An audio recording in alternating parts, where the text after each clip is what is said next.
$64.8 billion. That's not a government budget.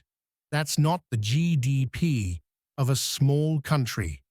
That's how much money one single man with an office in Manhattan, convinced tens of thousands of people to hand over to him. And here's what makes this story so dangerous for you and me right now. The people he stole from weren't naive. They weren't gullible. They were smart, educated, wealthy investors who thought they were playing it safe. And there's one investing principle, one that almost everyone gets wrong, that made all of this possible. I'll tell you what that principle is. But first, you need to understand what really happened.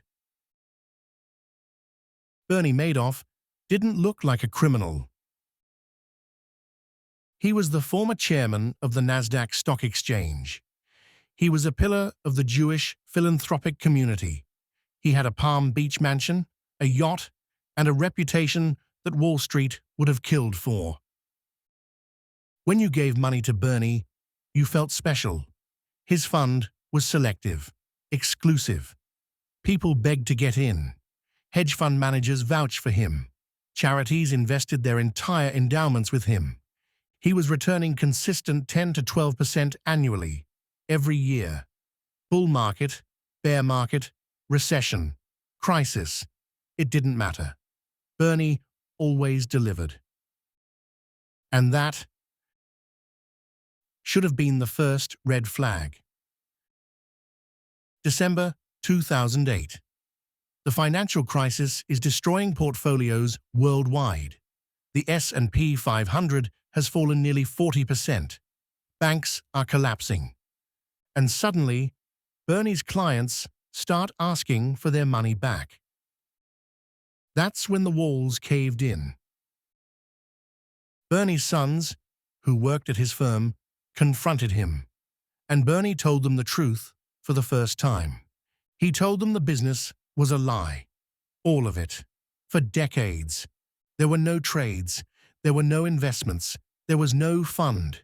Every statement his clients received, showing steady, beautiful gains, was fabricated, printed, made up. Bernie was running what's called a Ponzi scheme. He was taking new investors' money to pay the returns he'd promised old investors. When new money stopped flowing in, the whole thing collapsed overnight. He was arrested on December 11, 2008, sentenced to 150 years in prison. And 65,000 people woke up one morning to find out that their retirement, their savings, their security was gone.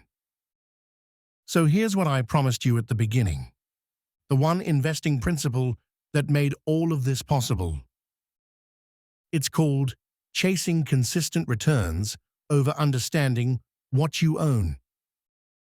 Every single one of Bernie's investors, sophisticated, intelligent, experienced, made the same mistake. They looked at the results and stopped asking about the process. They saw 10 to 12% coming in every year, and they thought, I don't need to know how the sausage is made. I just need to keep eating. But here's the truth about markets.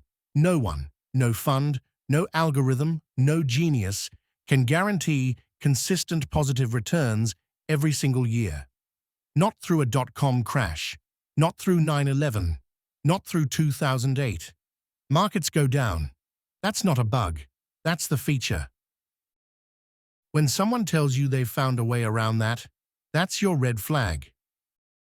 The 3 questions every investor should be able to answer about any investment they own. 1. What exactly does this fund invest in? Stocks? Bonds? Derivatives? What? 2. Who audits this fund? Is it a reputable, independent firm? 3. Is the return pattern suspiciously smooth? Real markets are bumpy. Fake ones are perfectly straight lines. Madoff's fund was audited by a 3-person accounting firm operating out of a strip mall in New York. 3 people, auditing a $17 billion fund.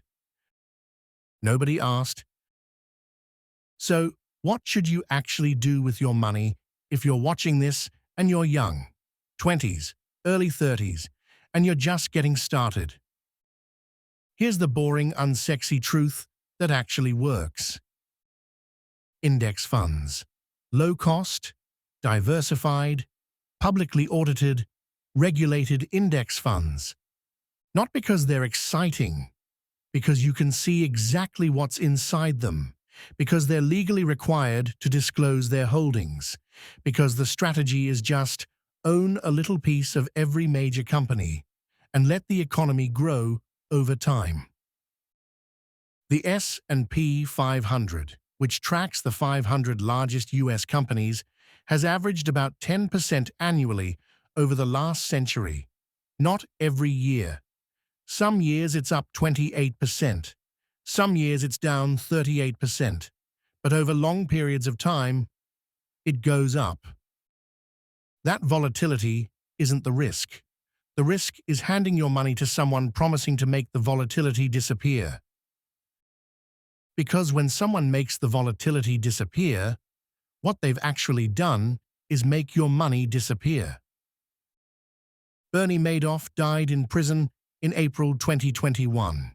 His victims spent years in court trying to recover what they lost. Most got back cents on the dollar. The oldest one had worked her whole life, 60 years of savings, gone in a single morning. You don't have to be a genius to protect yourself from the next Bernie Madoff. You just have to ask the questions nobody else bothered to ask.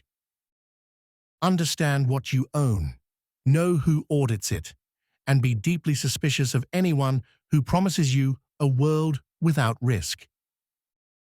Because in investing, just like in life, if something looks too good to be true, it's because someone else is paying the price for it.